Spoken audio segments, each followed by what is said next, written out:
Welcome to Bridge the Gap with hosts Josh and Lucas, a podcast dedicated to informing, educating, and influencing the future of housing and services for seniors. Powered by Solinity. Welcome to Bridge the Gap podcast, the senior living podcast with Josh and Lucas. Today we have an exciting guest. We have Dr. Donna. Welcome to the show. Thanks so much for having me. I'm thrilled to be here. So we got a little background noise here because we are in the lobby of a very active hotel right now. And we are really excited to talk to Donna because she is the body language doctor and a keynote speaker at a lot of industry events. Yes. And today we're sitting down with you because we're involved with Leading Age Tennessee and you've been a keynote speaker here. Yes, thank you. It was wonderful. Had a great time. And the feedback has been really, really good. And so I think for our listeners and our audience, we'd love to know your background and what got you down this path. Well, it's kind of an interesting background. I love people, have from early on, of course, like many people say. And 30 years ago, I was a junior high teacher. So I looked at the 14-year-old and I found that person to be fascinating. And so when I look at adults, I'm thinking, you're 14, but you can drive. So I just enjoy the dynamics of people and how they interact in social situations and how they really speak and they don't have to say anything. So a room like this is just wonderful to take it all in. Absolutely. So I know that, you're a CEO and I'm primarily in a business development role. And so the topic of body language is really interesting to me because I'm constantly maybe even overanalyzing what I'm doing, or on the flip side, I'm not thinking about what I'm doing at all. Right. And so I would love to hear, you're speaking to an industry where seniors are being cared for and people are trying to build leadership teams just as they would in any business, but it's a very unique skill set. And so what did you talk to them today about building their leadership teams and how that translates over into a care environment? Well, we talked about several things. For example, when you're meeting with families, how far do you sit or where do you sit at the table to make them feel comfortable or to get them to talk more? Because it's a stressful situation. So the cortisol is flying, and then you throw financial in there, and then you throw love and emotion in there, and it's tough. And so we wear it. We wear it on the outside of our body for the color of our skin, for what our hands are doing, or how much or where we touch somebody to build trust instantly. Because, trust is 1/10.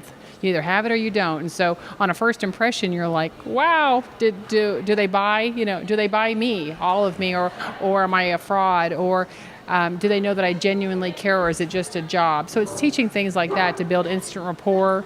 And yesterday, we did a deep dive on a pre-work session here at the conference, and we talked about first impressions and just how powerful they are, because first impressions are lasting impressions. So we also talked about what we do with our body, from our elbows and how much space we consume, the study of proxemics and the study of touch and haptics. We didn't really get into that, but even our tone of voice, even sitting here, competing with the Starbucks machine. Right. How do we talk to each other, or how loud do we get, or how fast do we talk, or how long do we talk? So all of those elements make up communication, which is how we navigate our world. Mm-hmm. So fascinating. So here at this conference, probably not a lot different than a lot of conferences that you go to, we have a variety of different leadership, from clinical teams to CEOs to ownership groups. And then we've got some line staff, what we call line staff, that maybe have very little college education, and they're going back to communities with a very diverse work group. What are some takeaways? Is this kind of a universal language where everybody can be taught at the same level and we're all focusing on the same thing? Or do you have kind of a takeaway for the C-suite and how they take that and deliver that message a little different to maybe a housekeeper or a caregiver?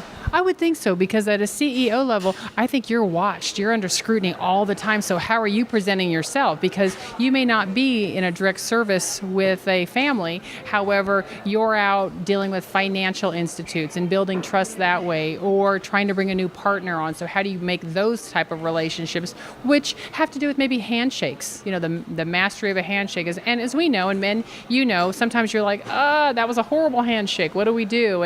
And you remember it every time, when it's a great one and when it's a lousy one. So maybe that would be a little bit different, but then how close you get to a senior in his or her room to make them feel comfortable. So very different. Or how welcoming is your smile? Because we know smiles are universal. compared to some other nonverbals, which might be culturally driven, but can they see you kind of thing? Whereas maybe a CEO doesn't think about that because they're on a big platform to be seen. So yeah, there are different takeaways depending on what role that you play. But at the end of the day, we're all humans and we all want to be social and engage with each other. So in that part, we share it. So really interesting. I got to ask you. So we're in an interesting position because Lucas and myself, we are getting to see behind the scenes of this show that we're at, that you're speaking at. So we're kind of in and out. We're the media team and helping out with things.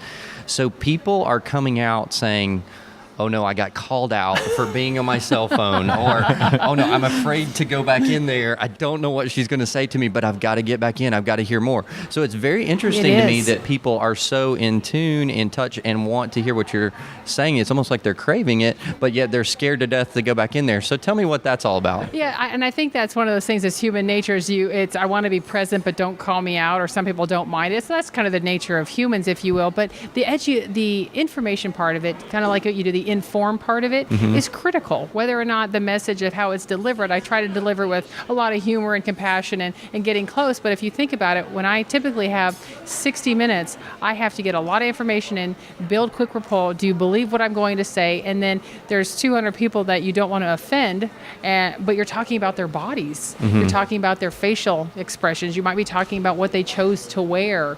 So it really is about them and what they want to take away from it. And so we all know we have what's called learning mode. Am I in learning mode? Am I receptive? And I've actually had people come up and going, be honest, tell me what you think about my glasses. And I had that in a conference one time with 600 women in the room. And I'm like, well, and they were big purple circle glasses. And I said, well, I don't want to be the one to tell you. How about we let them tell you? And I said, do you think she should keep her glasses? And it was a resounding no. And her feedback was, I need to go to the store tomorrow. So she took it great. She was ready for it. Versus if I see somebody and I might be noticing something like cleavage. Cleavage is a sensitive but very obvious issue. And we don't like to talk about it, but boy, sometimes it's right there. And so I tend to talk about what's right there, whatever it might be. And that's what most people are probably uncomfortable with. If they're uncomfortable, is I talk about things that we talk about behind people's back. We need like a Dr. Donna app that has artificial intelligence that just every single day you can just check in with Dr. Donna and say, how does this look? Yeah. Well, speaking of that, so between the deep dive yesterday, the keynote today, there's a lot of content there, and I'm sure you're just scratching at the surface of this. For a CEO that has been at a conference, they've come and they've been overwhelmed with information, and they're like, how can I take this back? Where do I start? I'm feeling overwhelmed. I can't possibly regurgitate everything she says. What would be your encouragement? Where's the place to start at implementing some of these just key things in your organization? Well, I think one of the things that we all have in common is that we read each other's faces. So what does your face look like as far as how it's groomed? Look at your grooming. It's almost identical kind of thing. Of what you chose to make that a certain length and to stop it right here. I'm hiding a lot behind this. That's your mask, right? Yeah, you masked man, you. And to be I think the first step is an awareness, things that you didn't notice before. And you're like, I never thought about that before, or that my hand was here. But like when you spoke just a minute ago, your hand came up to reinforce your message. Are you aware that it did that? I was totally not aware. Exactly. Just like right now. And now you're completely now I'm totally aware. What do I do with my hands? I always say the goal is to mesmerize and terrorize, kind of thing. But it does. It makes you almost paranoid from where your glasses sit to how low is this now, or is this watch right, or how is my fingers groomed? So the first part, I think, for anybody, even at the CEO level, is, and they might have some mastery of it just by experience or being taught earlier, is to, okay, I'm going to work on this today, or I'm going to work on a tone element today, or a word choice today. People have the word apps to expand their vocabulary, or how they might pronounce a word, if you will. So all of those play into part of our communication. But when it comes to the nonverbal part, it might be how you're sitting. Just like you asked me, will I sit in the middle or will I sit on the end? Well, I thought, I can see both of you if I do this versus a tennis match, right? Yeah, you could be my tennis match, the twin players of tennis. And so even when you walk into a room of what does that look like? And a lot of times, even at the CEO level, the hand crossing the body to check the cuffs, or to go into the hands into the pocket. Those are really telltale signs of what's going on, inside of all of us, and we all experience that. So I think an awareness or being intentional or beginning to look at other people is a great place to start. Well, you bring up a good point that I would love to just selfishly talk about. So I'm always constantly, and I think other people resonate with this, is I'm wondering what to do with my hands. Yeah. You walk into a room, a lot of times I'll put them on my pocket, I'll put them behind my back. I recently saw a photo online where it's 6 men in suits all standing there with their arms crossed in front of their body. Right. And it almost looked like they were in a lineup, like they were in trouble. And those are natural. Those are natural places, particularly for males, to go to the fig leaf, if you will, or to go to the pocket. And if you think about it, because at our core, we are Homo sapiens. So our core safety is to protect ourselves from the neck area, and we do reproduce, and so we want to take care of our critical body parts, if you will. And so that's a very natural, particularly when males are close to each other, they become very stiff and aware of where everybody is from, placement of people. And so ideally, if you can get to the point where you rest it at your side with a relaxed palm and a relaxed wrist straight down, but it takes a lot to do that because you're like, I feel awkward here. But then it's practicing it so that it becomes natural, kind of like when you don't think about how your hand should be or how far we should hold this from our bodies, if you will. Gotcha. I noticed for myself, a lot of times I'll grab my wedding ring with my other hand and spin it. Yes. Kind of keep my hands up in front of me. And so, this is very practical and tactical. So I have another question about photographs. If in a business setting, if you're taking a headshot or even just posing for, social media now, everybody's getting their photo taken and there's just a whole stream and a feed. Yes. What are we trying to communicate and what can we think about entering into those kind of candid photos that would send a message that is positive? Well, what's in the background is always a great question. Is it a brick wall in the background? Is it a tree? You're conveying the entire photo within the frame. And so people want to pick up on, is that a car that I see, or are they in a parking lot, or where are they? Just like this is, you thought about where this would be from the hardwood table to what's in the background kind of thing, even from the ambient noise, if you will. And so when it comes to things like that, you, of course, your smile, people say they have a good side, or I like the way I photograph this side better. In photos, there's a power position on a photo, and when you're looking at the photo, the power position person is typically on the left, and it has to do with the handshake coming around of a broken wrist on the right, if you will, versus a handshake of ownership on the left. So you can if you look at politicians, you'll see someone give it up to that position, or they take it, kind of thing. And so, what clothing are you wearing? Is it an open shirt, or are you purposely putting on a tie? Are you wearing makeup? And men and women can wear makeup, as we know. It sends different messages, but some, depending where you are and how your hair is. Versus, it just didn't matter. I just put a ball cap on. Well, people notice that you put a ball cap on, kind of thing, because either your hair wasn't done, or you're going to a sports game, or you're lazy. And those are things that we infer, that we want. We are hungry to make a connection. So that's one of the interesting things about social media is we may lose this people-to-people feel, which we learned so much from. That's where emojis came from, or emoticons. So we want to see a smile and eyes and laughing, and then anything to animate because of being a social being. So I'd like to digress a little bit because we jumped right into the body language, but I would kind of like to know about your why. Like, what got you doing this? This is a very specific field niche, of study. right? You're in a niche.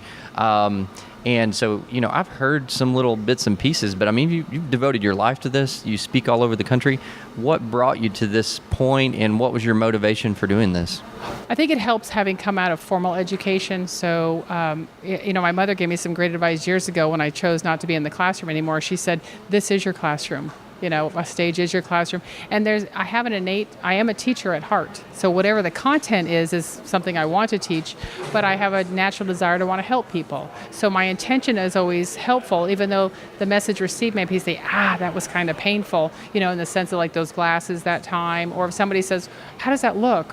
Or what did you think of that? Or, even when like the other people got up to speak, they're like, oh, Donna, what do you think when you're looking at me? And I'm like, well, we could work on that, because you may not be aware that your legs are crossed, or that you're looking smaller than you should be, or you're consuming. Even at the table for breakfast this morning, So I feel like I love the fact that I can answer questions, and it truly is humbling for me that getting to study this as a choice of sociology, that I get to help people with it, whatever they're doing. And so fortunately, it crosses all career fields, all ages, all stages. So from leading age conferences to banking to car and automotive industry, people are people. So that's the best part about it, is that it crosses, as long as there's people involved, I can be involved. Well, we love that. I mean, our mission is to inform and educate and influence everybody in senior living, and we want to make it better, and that's kind of our why. Well, we're all going to be in senior living in some capacity. When they spoke this morning about, that sandwich group, I'm a sandwich person. I have the mom, and I have the dad, and I have kids. And my dad passed a year and a half ago, but I was right in the middle of all the topics that we're talking about in the room today, about that compassionate care and what does it look like for resources and so forth. So the best thing we can do is help each other along with this. Absolutely. Well, Dr. Donna, we're so grateful that you spent time with us on Bridge the Gap podcast, and I know this is going to bring a lot of value back to our audience. So if people want to know more and they're interested in this topic, I believe that you actually have a book. I do. I had a book that came out a year ago, November. Image Scrimmage. And while it targets women with body language, and it is really rooted in research, I think the back 7 pages are complete citations, and that's the researcher in me, the responsibility, if you will. It's written in Donna speak, so I actually did write it, didn't have it ghosted.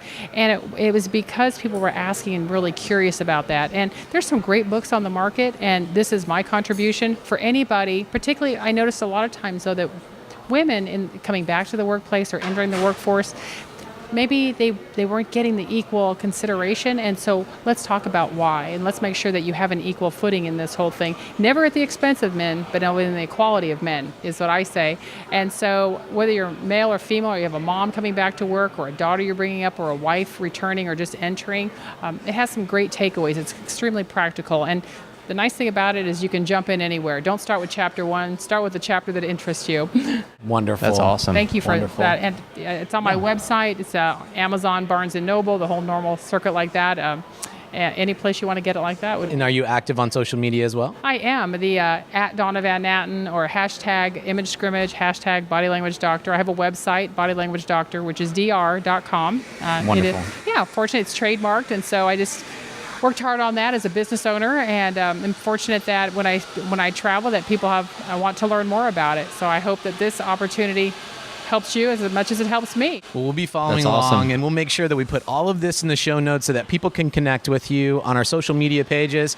And we just really appreciate your time. Absolutely. Safe travels today. And I'm sure this won't be the last time that we talk. So I hope to see you every year. How's that? That's absolutely. awesome. You can count on it. And thank you for listening. I'll be watching you guys, and now I'll say things, and I'll call in and go, I see you. You can be our personal coach, please. Absolutely. Would more than happy to. You guys look fantastic, though, and you're just wonderful to work with. I appreciate you. Wow, Thank you. That's a big compliment. Yeah, I feel better already. Did my shoulders just raise up a little bit? Yeah. Your torso just I'm already elevated. super self-conscious. I'm the closest to you right here in the scene. So, but anyways, thank you so much You're for your time welcome. today. It's been a great episode here on Bridge the Gap.